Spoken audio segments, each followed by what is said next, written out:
안녕하십니까, 디자인아버입니다. 오늘은 송도에 있는 퍼스트파크 35평을 소개해 드리도록 하겠습니다. 이렇게 보셨을 때 기존에 소개해 드린 집과 어떻게 좀 구조가 좀 비슷하다는 거 혹시 발견하셨나요? 지금 여기는 퍼스트파크고, 예전에 또 촬영했던 집 같은 경우는 프라임뷰인데, 프라임뷰 같은 경우 물론 완성된 구조는 달랐기 때문에 비슷해 보이시진 않았을 수는 있어요. 근데 기본 구조가 뭐 퍼스트파크, 프라임뷰 또 그 외에도 포스코에서 건설을 해서 아무래도 동일한 평면을 쓰는지 모르겠지만 좀 비슷한 원래의 형태는 구조였어요. 그래서 좀 비슷해 보이시지 않으셨을까 해서 말씀드렸는데요. 여긴 또 다른 느낌으로 변화시켰으니까 기존의 같은 어떻게 보면 평수, 다른 아파트인데도 똑같은 평면을 좀 더 다르게 재해석한 퍼스트파크 35평을 지금부터 소개해 드리겠습니다. 네, 현관부터 소개해 드릴게요. 현관이 작지만 큰 변화가 있었습니다. 원래 색깔이 원래도 화이트였거든요. 근데 원래는 유광이었어요. 유광을 필름으로 무광 필름으로 바꿔 놓으니까 훨씬 더 차분하고 사실 좀 고급스러운 느낌도 듭니다. 분위기는 완전히 차이가 나고요. 또 이런 나무 색감의 벽들이 존재했었고, 이 테두리도 다 나무 색감이라 원래 색감하고는 많이 다르게 구분 저희가 정리를 했고요. 바닥 같은 경우도 좀 인테리어 하셨는지 좀 복잡한 타일이 되어 있었어요. 좀 작은 패턴에 그걸 좀 큰 600각 타일과 약간 그레이 색깔로 차분하게 변경을 했고요. 또 현관문도 좀 어두운 색깔이 되어 있어서 색상적으로 전체적으로 바꿨습니다. 그리고 통상적인 사각 센서 등이 있었던 것을 다운라이트로 시공하면서 전체적인 분위기는 비슷하면서도 완전히 바꿔냈습니다. 그리고 또 사소한 변화 중에는 이 전체 소등 스위치가 이쪽 측면에 달려 있었는데, 이 슬라이딩 도어를 사용하기에는 닫고 나서 사용을 했어야 됐어요. 그래서 이 작업을 하면서 이쪽으로 아예 바꿔내면서 훨씬 사용감이 편리하게 이렇게 바꿔냈습니다. 네, 그리고 또 하나의 변화가, 원래 중문이 있었습니다. 근데 좀 더 저희가 색감하고 디자인적으로 다르게 시공을 했어요. 전에도 중문에 대해서 설명드린 적이 있었는데요. 들어가자마자 틀어지는 이런 문들은 여닫이로 시공하기가 별로 좋지 않습니다.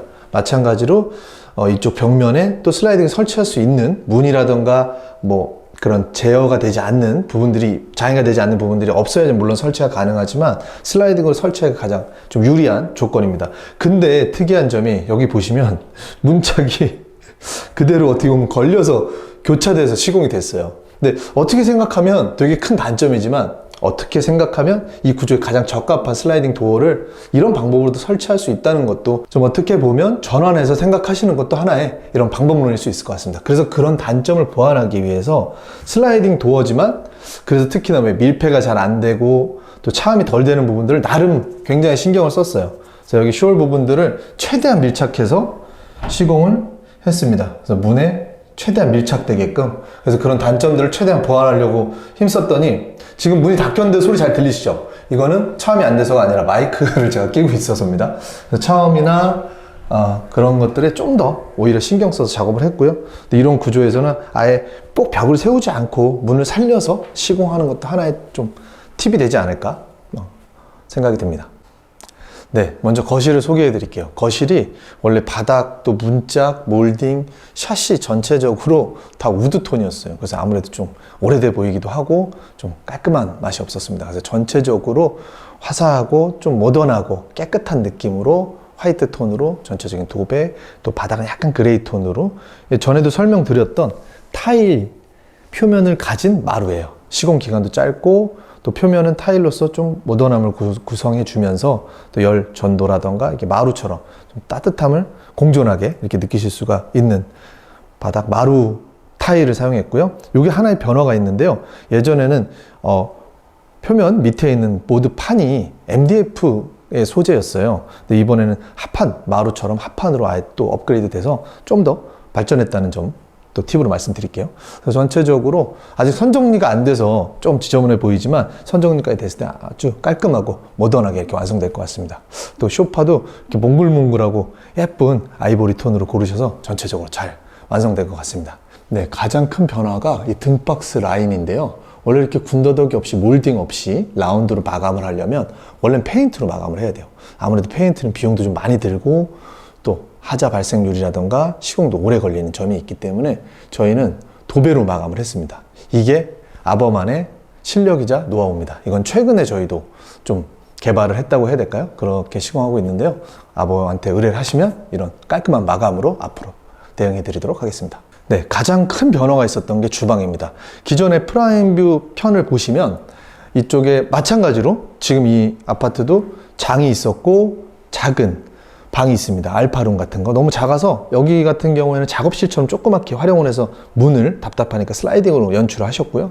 그 프라임뷰 같은 경우는 아예 여기를 터서 전체적인 가족실 또는 손님을 응대하는 넓은 곳으로 구성했고요. 아일랜드로 구성했던 그 편과 비교해서 보시면 좋은데요. 아주 완벽히 동일한 평면이었어요. 그래서 이쪽에 장만 없애서 좀 더 공간을 확보하고 작은 아일랜드가 있었던 것을 완전히 철거하고 다시금 앞에 수납까지 더해서 아일랜드를 구성했습니다.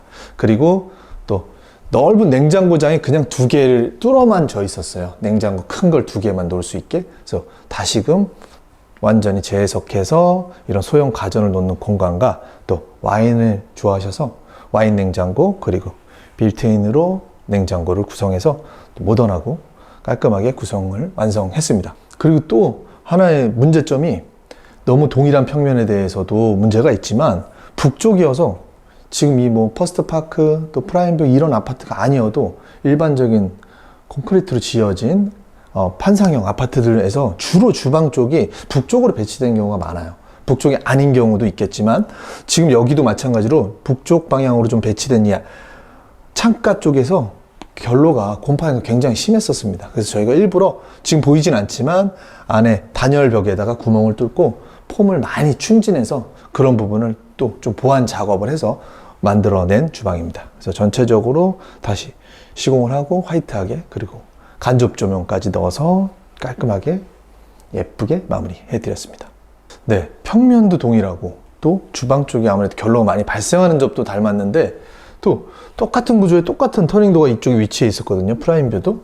근데 그 세대 같은 경우도 위에가 좀 이렇게 떠 있었어요. 근데 새로운 아파트다 보니까 금방 보수가 됐는데 지금 여기 같은 경우는 제가 좀 손을 본 겁니다. 그래서 완전히 시간이 지나고 좀 사용이 많이 되면 무게가 있어서 약간 처짐이 발생해요.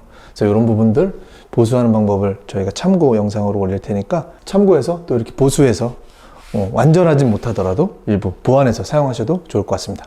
혹시 잘 안 보이시겠지만 위에 보면 나사가 두 개가 있어요. 바깥쪽 나사를 육각 린치 사이즈 맞는 걸로 돌려주시면 이게 조절이 됩니다. 네, 오늘은 포스트파크 35평을 소개해 드렸는데 어떻게 잘 보셨나요? 오늘 사실 주되게 얘기를 좀 드리고 싶었던 건 너무 평면이 똑같았어요. 아예 단지 이름이 다른 브랜드인데도 물론 시공회사는 똑같은 포스코입니다만 근데 사실 이게 아파트라는 게 구조를 그리다 보면 비슷하게 나올 수도 있겠죠. 왜냐하면 대부분 또 4베이로 전면으로 거실과 방들을 배치하고 형태가 많이 비슷할 수는 있을 겁니다. 근데도 뭐 동의 형태는 또 여러 가지일 거고요. 향에 따라서. 근데 너무 동일한 평면을 썼다는 점이 사실은 굉장히 좀 아쉬웠습니다. 똑같은 아파트 회사에서는 브랜드가 다른 단지임에도 똑같은 평면을 활용하기도 하는구나. 이런 점들은 좀 놓치거나 좀 재밌게 말하면 좀 재탕한 게 아닌가라는 생각을 좀 꼬집고 싶기도 했고요. 물론 알파룸이 전에 현장 같은 경우, 프라임뷰 같은 경우는 많은 변화를 이끌었고 그 집에 또 구성원과 니즈에 맞게끔 많은 분들 초대하고 그래서 주방은 30평대임에도 불구하고 주방을 뭐 한 40평대 이상으로 만드는 또 효과적인 큰 변화가 있던 현장이다 보니까 더욱 기억에 남았었던 현장이었거든요. 근데 너무나 동일하고 또 그 알파룸을 또 이렇게 작업실처럼 잘 활용하고는 계세요. 근데 너무 찍어내듯이 하는 이 평면에 대한 좀 아쉬움을 한번 꼭 얘기를 드리고 싶었고요. 거기에 저희가 저항하는 바로 좋은 디자인과 스타일링 그리고 또 레이아웃 변화를 이 아파트의 또 세대 사시는 분의 가장 어울리게끔 구성하는 것이 힘이 아닐까, 저항이 아닐까, 장점을 극대화시키는 또 방안이 아닐까 이런 생각을 좀 전해드리고 싶었습니다. 오늘 또 이 촬영 또 입주하셔서 이렇게 가구도 배치되고 조금은 정돈된 상태로 찍기를 좀 부탁드렸는데 흔쾌히 이렇게 배려해 주시고 또 예쁜 가구를 이렇게 예쁘게 협찬해 주셔서 다시 한번 감사드리고 예쁜 집에서 오래오래 행복하시길 바라겠습니다. 지금까지 디자인 아버였고요. 또 좀 더 좋은 영상으로 인사드리도록 하겠습니다. 감사합니다.